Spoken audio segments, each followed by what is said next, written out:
everybody, welcome to my channel. My name is Natasha and I'm from Knottinghoops. I am a hand embroidery artist and today I'm going to tell you about the things that you need to start an embroidery project. So if you're someone who has just started hand embroidery or you're thinking of making something for your house or gift it to somebody, then let's get started. A piece of paper and a pencil. So, a ruler hoops in the market. This is a bamboo hoop that you get in the market. This is a size 7 or 8. I think it's a size 8, 8 inches. And then you get the plastic hoops as well. This is a size 3 inches. The hoops right now, you have a screw up out here, so you can move it clockwise or anti-clockwise. You can loosen the screw on the lower one that doesn't have the screw on top. I put the fabric on. I then go ahead and adjust the hoop on top, and that's how we do it.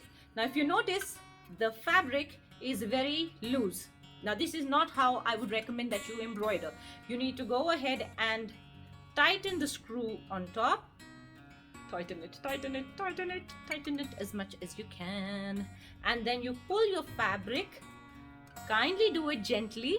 You don't want to pull it too hard that you would tear or damage the fabric. And then you pull the fabric from all sides. You get it, pull, pull, pull. You need to get rid of all the wrinkles. You make it as sturdy as you can. And there we go. What we are really looking at when we fix the fabric is the drums have the fabric in the hoop. You might wonder, what kind of fabric do we use? So to begin with, for somebody who's starting out this art form, I would recommend that you use cotton or linen. Cotton is easier to work on if you are it's my favorite one. You have embroidery floss. So this is an embroidery floss, and this is what an embroidery thread looks like. These are anchor threads, and each thread has a number to it. If you look at it, can you see the number? Yeah, that's the number. Each thread would have a number. The number is very specific to the shade of the thread. Each thread in itself will have 6 strands of thread. Hold on one second, I'll show you if I can bifurcate them. So can you see these are, so if you count them, there are 6 strands out here. Now it really depends on what your pattern is and what's the look that you're looking at. A lot of times we end up using one of these strands, and sometimes we end up using 6 or 12. Now I have a cute little box that I keep my needles in currently, and then I have my working needles on this fabric.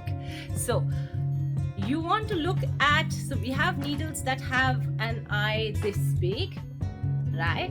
And then we have needles that, so if you look at this, right, you have different, the eye of the needle is different for different needles. If you look at, try to see, can you see that? Now if for example I'm using 6 strands, I would probably look for a needle that can go ahead and take all 6 strands in that eye. What you really are looking at is you need to probably have a needle that can take 1 strand and a needle that can take all 6 strands. Scissors that we use, these are for the threads. You go snip, snip, snip. I keep these as well for the threads. These are my favorite ones. That's the favorite one. And then you have these. This I use to keep to cut the fabric. So when I'm cutting the fabric from the whole entire bit, I'm cutting out different fabrics for the hoop that I'm looking at. I use these scissors. So I keep these scissors handy. So there are many ways people go ahead and put the pattern on the fabric, right? So we have water-soluble pens, we have pencils, we have Friction pens, and you could have a regular ballpoint as well. I would recommend Friction pens. The Friction pens come in many colors. These are my favorite ones. You get a pack of 3, the 2 blues and 1 black. These are heat erasable pens. Use your hair dryer, or you could use a steamer if you have at home to erase the marks. It's very easy. And I use a stand. Now this stand is not necessary if you're doing a one-art project or if you don't embroider that much. I embroider a whole lot, so I have a stand for myself. It really helps me because it keeps both my hands free. And I keep the screwdriver because you need to tighten the screws to hold the hoop nice. To keep a small box collecting all the threads that are remaining from, you know, when you cut them off, or little part is remaining. Strands can be used in the embroidery as well when you want to make one odd thing, etc. Of these little things sorted, then I think you're ready to get started. This is all the stuff that you need to start off a project.